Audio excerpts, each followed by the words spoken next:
X party order কি আর x party order কখন হয়?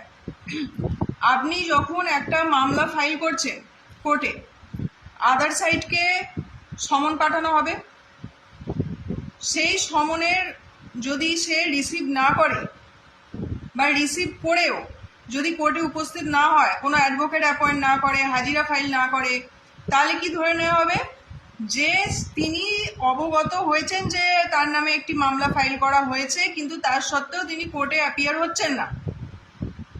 এটা জজ সাহেবের কাছে আপনার উকিল যখন প্রেজেন্ট করবেন, তখন জজ সাহেব বুঝবেন যে এটা তাহলে উনি ইচ্ছাকৃতভাবে কোর্টে উপস্থিত হচ্ছেন না। তাহলে তখন উনি শুধু আপনার পক্ষটা শুনবেন। এই নয় যে দিনের দিন অর্ডার হয়ে যাবে, কিছু প্রসেস আছে, এক একটা ডেট পড়বে, আপনার একটা উইটনেসের একটা ডেট হয়ে গেল, হ্যাঁ, আপনার একটা আর্গুমেন্ট বা এক্সপার্টি হিয়ারিং একটা হয়ে যাবে, ঠিক আছে, হয়ে গিয়ে আপনাকে শর্ট টাইমের মধ্যে একটা অর্ডার দিয়ে দেবে। মানে আপনি যেটা চাইছেন, যেটা ক্লেম করেছিলেন, সেটাই আপনি পাবেন। কারণ আপনার ক্লেমের ওপর অবজেকশন দেওয়ার জন্য তো আদার সাইড আসেইনি।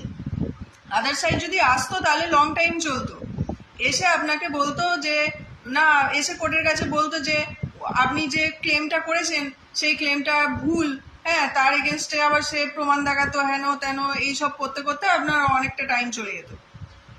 তো এক্স পার্টি অর্ডার অনেকে বুঝতে পারেন না যে এক্স পার্টি অর্ডারটা কি। এক্স পার্টি অর্ডার হচ্ছে এটাই যে আপনি কোর্টের কাছে গেছেন, আদার সাইডকে জানিয়েছেন কোর্টের মাধ্যমে, তার সত্ত্বেও সে অ্যাপিয়ার হয়নি, এসে নিজের বক্তব্য পেশ করেনি, তখন জজ সাহেব আপনার পক্ষে আপনি যা চেয়েছেন সেই অর্ডারটা আপনাকে অ্যালাউ করে দেবে।